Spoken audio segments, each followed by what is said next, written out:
అర్జున్ కథ 100లో సక్సెస్ అయిన ఒక్కడిది కాదు, సక్సెస్ అవ్వకపోయిన ప్రయత్నిస్తూ మిగిలిపోయిన 99 మందిది. మన క్రికెట్ క్లబ్లో నీ అంత స్టైలిష్ బ్యాట్స్మెన్ ఎవరుండేవారు? ఇండియన్ టీంలో ఉండాల్సిన బ్యాట్స్మెన్. రోజు ఏం చూస్తున్నాను ఇక్కడ? ఈ ఫొటోస్ లో నువ్వు నవ్వుతూ ఉంటావు కదా, బాగుంటుంది.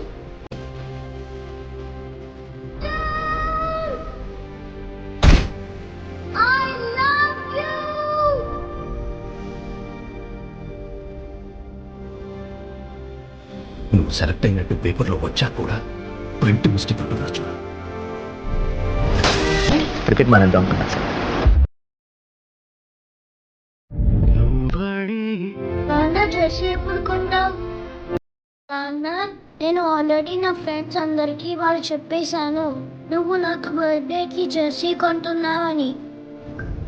ఇండియన్ జెర్సీ ఒరిజినల్ జెర్సీ ఉంది, లిమిటెడ్ ఎడిషన్, ఫుల్ సేల్ నడుస్తుంది. ఎంత? 500.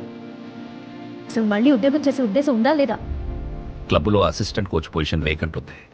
నీకు తెలిసిన పని హ్యాపీగా నువ్వు వర్క్ చేసుకోవచ్చు. కొంచెం డబ్బులు కావాలా? ఎంత?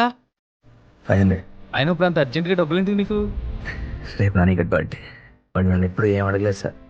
బర్త్డేకి చేసి కొని మన అడిగాడు, అది కూడా కొని లేకపోయాను. జెర్సీ అమ్మ నీకు దెబ్బలు తగిలిందని నేను పుట్టానని చెప్పలేదు. అబద్ధం చెప్పానని అనుకుంటుంది నాన్న. నువ్వు నన్ను కొట్టావంటే ఎవరు నమ్మరు నాన్న. ఎంత పెద్ద ప్రపంచంలో ఈ రోజు దాకా నన్ను జడ్జ్ చేయింది నా కొడుకొక్కడే. క్రికెట్ ఆడవా? నువ్వు చెప్పు అన్నవద్దా? నువ్వు ఆడితే చాలా బాగుంటుంది, హీరోలా అనిపిస్తావు. నీ ఏజ్ ఇప్పుడు 36 అచ్చు. అది ప్రొఫెషనల్ స్పోర్ట్స్ నుంచి రిటైర్ అయ్యే ఏజ్. నిజంగా నువ్వు చెప్పినంత టాలెంటెడ్ అయితే ఈ స్క్రీన్ మీద కాదు, టీంలో ఉంటారు. ఎంత ప్రయత్నించినా నువ్వు ఇప్పుడేం చేయలేవు. చోవనా ఏం చేయమన్నా చేస్తాం సార్, కానీ మళ్ళీ తలదించుకో. ఇంట్లో నన్ను నాని వదిలేసి ఏం చేస్తున్నారు సార్? నీ టాలెంట్, నీ పొటెన్షియల్ ఇంతే. You're chasing useless dream. You're loser all your life. నాకు 10 సంవత్సరాలు ఉంటున్నా అర్జున్ కావాలి.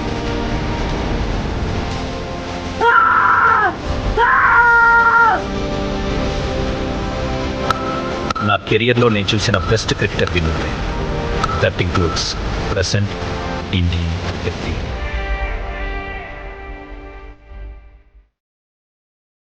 మా నాన్న హాస్పిటల్లో అడ్మిట్ అయ్యారు.